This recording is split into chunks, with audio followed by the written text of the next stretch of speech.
Hey guys, this is a video that you guys have been wanting me to make for a while, but let's talk about the Xbox One. I've had it since, I would say, December or January. I forget exactly when I got the damn thing. But I do have the one with the Kinect. I rarely use the machine. I use it mostly for Blu-rays. Believe it or not, I do believe the Xbox One's Blu-ray player is better than the PlayStation 4's.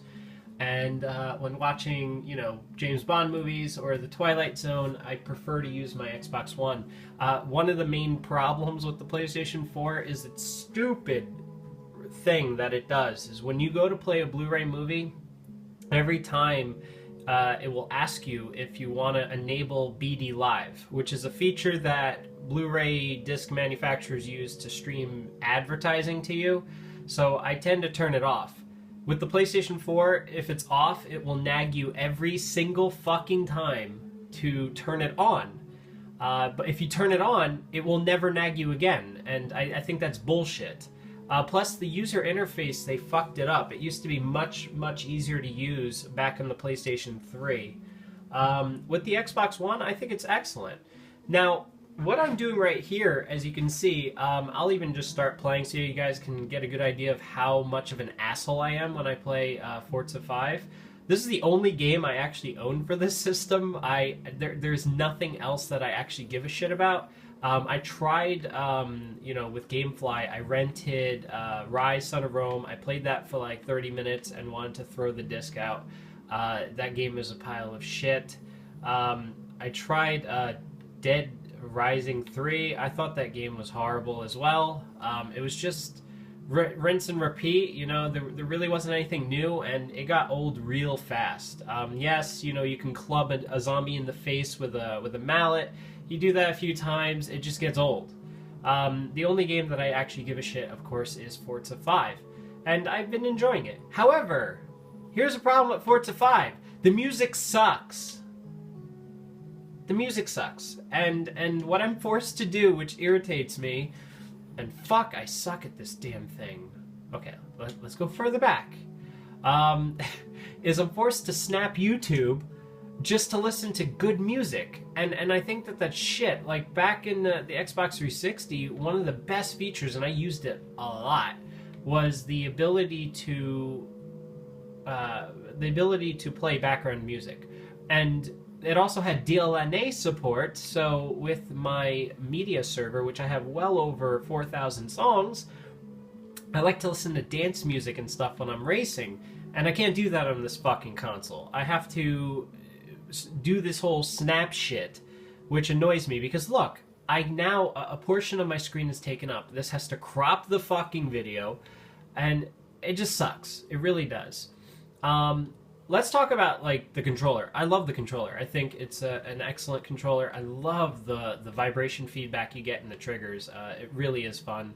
The comfortability, it's really comfortable. My only complaint is the lack of a built-in rechargeable battery.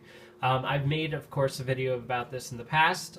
What I tend to do is use my AnyLoops, which I have 8 of them. They're going on 7 years old, and they still work really well. But it's still just not as convenient as having a built-in rechargeable battery. And a lot of fuckers out there go on and on about, oh, it's better this way, it's better this way. Why is it better? I really don't get that. I love the fact that with my PlayStation 4 out of the box, I don't have to worry about batteries.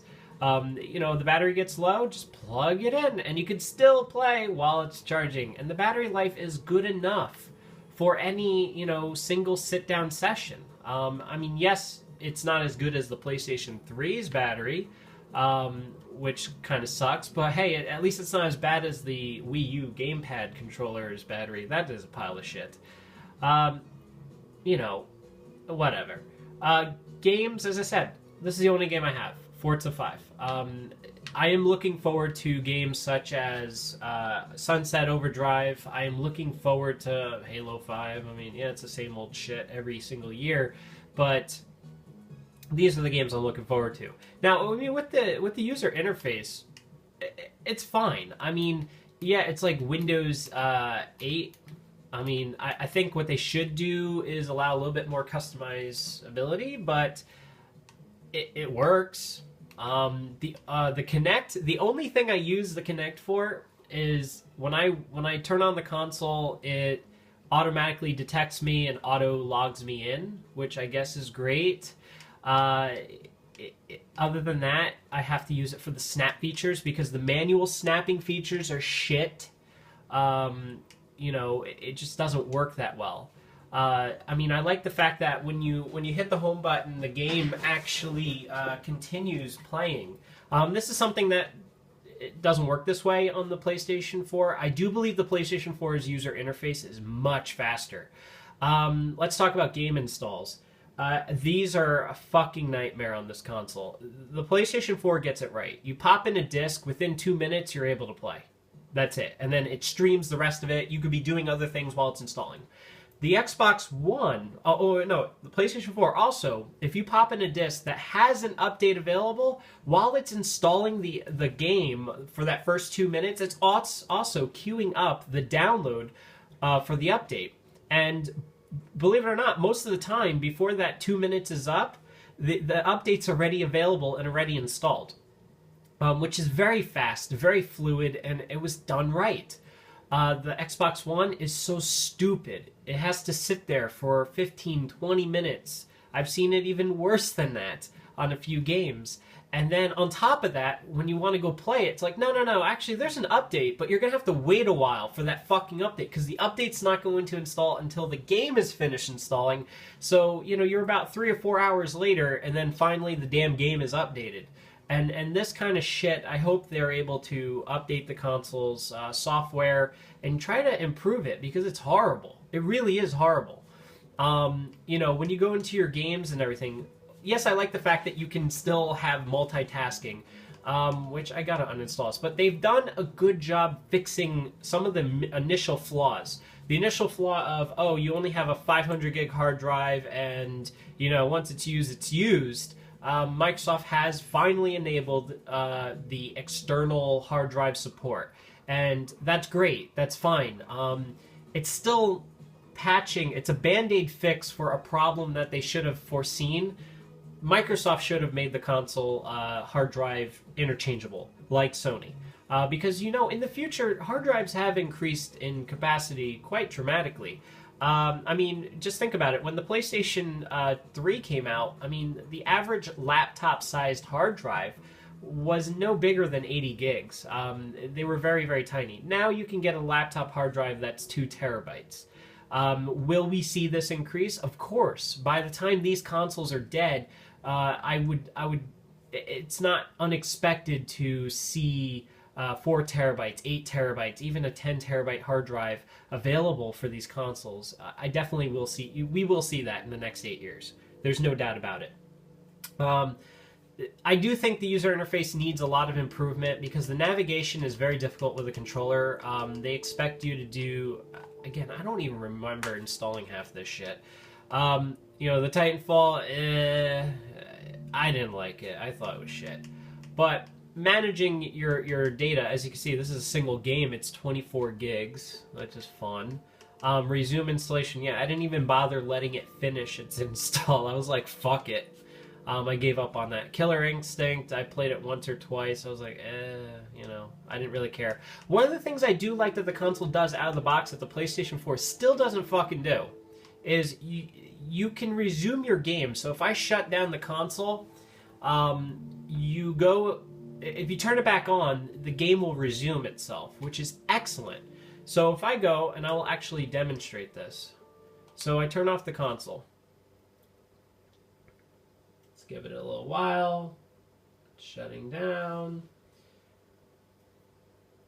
And by the way, the console is dead silent. Thank God they fucking fixed that, because I remember the Xbox 360. My brother had the original launch model, and God, a belt sander was quieter than that thing. The Xbox One, it's very quiet. It's big, it's bulky, but it's quiet, and I can't complain about that. The Kinect, it's a worthless piece of shit in my opinion. So now, as you can see, this is still snapped, and this is still playable. So now, we just restarted.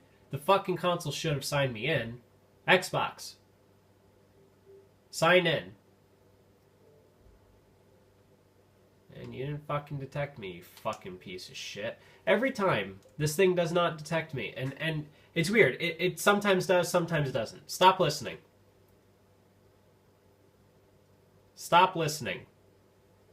I hate having to repeat myself. But look, when you go into the game, it is resumed. And that's something that I wish the PlayStation 4, I mean, it was something they announced, but never came to be. Xbox, snap.